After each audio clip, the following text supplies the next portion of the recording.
Hey guys, আসসালামু আলাইকুম। আশা করি সবাই ভালো আছেন, আমরাও ভালো আছি। তো আজকে এসে পড়লাম নতুন একটা ভিডিও নিয়ে। তো আজকে আপনাদের সাথে আমরা শেয়ার করব কাঁঠাল বিচির গুলগুলি। এটা খেতে পুরো মচমচে মজাদার একটা খাবার। তো গাইস, আমরা কাঁঠাল বিচিগুলো সিদ্ধ করে নিয়েছি আগেই। তো এখন আমরা কাঁঠাল বিচিগুলো বেটে নেব। গুলগুলিগুলো কিন্তু অনেক মুচমুচে হবে, অনেক মজাদার একটা রেসিপি। আপনারা চাইলে এটা খুব সহজে বানাতে পারবেন। আর এখন যেহেতু কাঁঠালের দিন, তো সবাই বানিয়ে ফেলবেন। তো গাইস, এখানে আমরা কিছু পরিমাণ চালের গুঁড়ি নিয়ে নিয়েছি। আতপ চালের গুঁড়ি আপনারা আপনাদের পরিমাণ মতো দিয়ে দিবেন। এরপর আমাদের বেটে রাখা কাঁঠাল বিচিগুলো দিয়ে দিলাম। এরপর দিয়ে দিব পরিমাণ মতো লবণ ও চিনি। তো আপনারা যদি চান তাহলে এটা ঝাল করেও বানাতে পারেন। আমরা মিষ্টি টাইপের বানাবো, কারণ এটা মিষ্টি মিষ্টি খেতেই ভালো লাগবে। তো আমরা এখানে নর্মাল পানি দিয়ে ভালো করে মাখিয়ে নেব।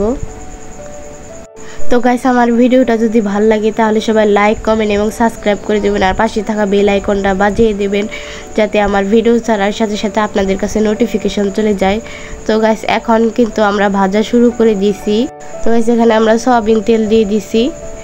আর সবগুলো কিন্তু গুলগুলি এখন আমরা ভেজে নেব। এটা কিন্তু ছোট্ট ছোট্ট সাইজে করে বানাতে হবে।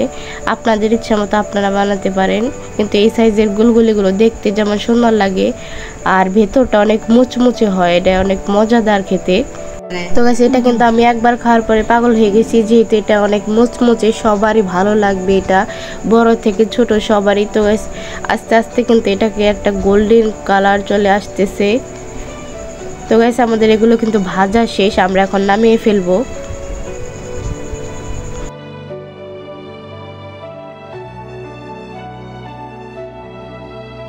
তো গাইস, গুলগুলি কিন্তু দেখে বোঝা যাচ্ছে এটা কি পরিমাণের মজা লাগবে আর কি পরিমাণে স্বাদ হবে। আমরা কিন্তু সাধারণ তালের গুলগুলিও খেয়ে থাকি। তো গাইস, এটার স্বাদ কি বলবো, এটার স্বাদ তো অনেক মজাদার। তো গাইস, আস্তে আস্তে কিন্তু আমরা সবগুলো গুলগুলি ভেজে নিতেছি।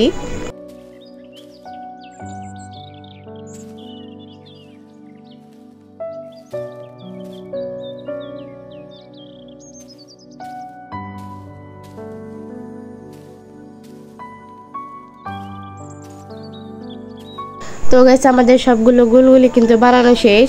খুব সহজে বানাতে পারবেন। এটা কিন্তু অনেক মুচমুচে, এটার ভেতরেও কিন্তু অনেক মুচমুচে দেখতেছেন, খুব সহজেই ভেঙে যাচ্ছে।